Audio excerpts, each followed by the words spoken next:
अस्सलाम वालेकुम रहमतुल्लाहि व बरकातुहू। सबसे पहले तो मैं जनाब गौस साहब को दिल की गहराई से मुबारकबाद पेश करता हूँ कि हर साल उन्होंने जिस तरीके से इतने बड़े पैमाने पर इफ्तार का इंतजाम करते हैं, मैं अल्लाह ताला से दुआ करता हूँ कि अल्लाह उनको जिंदगी में रातें में तरक्की दे। और उसी के साथ साथ मैं एक ख़ास बात कहना चाहूँगा, आज के इस माहौल में या जितने नौजवान बैठे जितने हज़रात बैठे हैं, उनसे ख़ुसूसी तौर पर गुजारिश करना चाहूँगा कि जिस तरीके से गौस साहब तमाम आवाम की खिदमत करते हैं, इफ्तार का इंतजाम करते हैं और दूसरे बहुत से काम करते हैं, तो मैं समझता हूँ कि MIA में रहने के बाद आपने जिस तरीके से काम किया है ये काबिल सिताइश और काबिल कबूल भी है। मैं तमाम नौजवानों से और यहाँ जितने हज़रात बैठे हैं उनसे एक ख़ास बात कहना चाहूँगा कि रमज़ान का आखिरी अशरा चल रहा है। हो सकता है कि आने वाले साल आप और हम जिंदा रहें या न रहें, अब भी मौका गनीमत जानते हुए आप इस बात की कोशिश कीजिए कि अब जितने ताख़रातें बाकी बची हैं, अब 23, 25, 27 और 29 की ताख़रातें हैं, उसमें जो है शब क़द्र को ढूंढिए और तमाम आलम इस्लाम की दुआ कीजिए और तमाम मुसलमानों के लिए दुआ कीजिए, फ़लस्तीनियों के लिए दुआ कीजिए, हमारे नौजवानों के लिए दुआ कीजिए कि अल्लाह ताला उनको नेक तौफ़ीक़ फरमाए और नमाज़ों की तरफ उनकी जो है ज़्यादा से ज़्यादा रग़बत हो सबके लिए,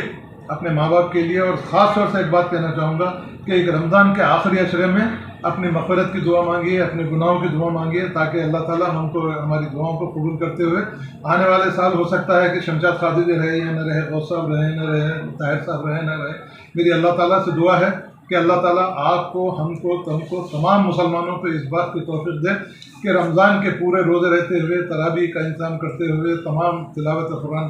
पढ़ते हुए इस बात की हमको कोशिश करना है कि हम जो इस्लाम के ज़रिए से जो अल्लाह ताला ने हमको नवाजा है, उसके लिए हमको आगे बढ़ते हुए ज़्यादा से ज़्यादा नौजवानों में इस्लाम की तालीम को आम करना है, नमाज़ों की तालीम को आम करना। ख़ुसूसी तौर पर ख़वातीन को भी, अपने ख़वातीन को इस बात की जो है आप ताकीद कीजिए कि इस आखिरी अशरे में तमाम आलम इस्लाम के लिए, अपने अहल वयाल के लिए, अपने बच्चों के लिए, अपनी तरक्की के लिए, आखिर में मैं अल्लाह ताला से इस बात की दुआ करता हूँ कि अल्लाह ताला गौस साहब और उनके नौजवान साहिबजादे शाहरुख और जितनों ने आज जिस तरीके की मेहनत की है, मैं उन तमाम के हक़ में इस बात की दुआ करता हूँ कि अल्लाह ताला उनको ज़्यादा से ज़्यादा नेक बनाए और ज़्यादा से ज़्यादा तरक्की करते हुए इस बात की हमको कोशिश करना है कि हम एक सच्चे मुसलमान हैं और सच्चे मुसलमान को किस तरीके से रहना है, किस तरीके से अपनी ज़िंदगी गुजारना है, ये आप लोग समझ जाइए। बहरकत इस रमज़ान की फिर एक मरतबा मुबारकबाद देते हुए आने वाले, अब जिस तरीके से आज मज़ाक़ित हमारी भरी हुई है, मैं कहना ये चाहूँगा कि अगर वाक़ई आपको रमज़ान का इस्तक़बाल करना है, रमज़ान को विदा करना है, तो आने वाले रमज़ान तक इसी तरीके से आप अपने मसाजिद को जो है भरी हुई रखिए, नमाज़ों में ज़्यादा से ज़्यादा आइए, ताकि सामने वाले दुश्मनों को भी ये पता चले कि आज मुसलमान एक हो चुके हैं। और इसी के साथ साथ ख़ास तौर से हमारे गौस साहब को, ताहिर साहब को ये बात कहना चाहूँगा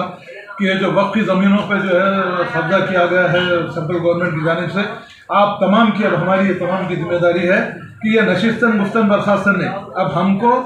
जहद मुसलसल करते हुए हर किस्म की कुर्बानी देना है और जो जायदादें अल्लाह के नाम पे मुख्तस की गई हैं उसका इस्तेमाल सिर्फ़ और सिर्फ मुसलमानों की फलाह बहबूद के लिए। फिर एक मरतबा तमाम यहाँ जितने हज़रात बैठे हैं उनसे बात की गुजारिश करूँगा कि कल फिर एक शब क़द्र है, फिर 25 को है, फिर एक 29 को है, इन तमाम रातों में शब क़द्र को तलाश कीजिए। हो सकता है कि अल्लाह ताला हमको शब क़द्र नसीब करवाए। मैं फिर एक मरतबा गौस साहब का दिल की गहराइयों से शुक्र अदा करता हूँ कि मुझे इस काबिल समझा कि हमेशा मुझे वो अपनी दावत में बुलाते हैं और इस बात का मौका देते हैं कि आपके सामने मैं कुछ बातें करूँ। मैंने जो आपसे बातें की है, सुनने से ज़्यादा अमल करने की आपको भी और मुझे तौफ़ीक़ अता फरमाए। आमीन।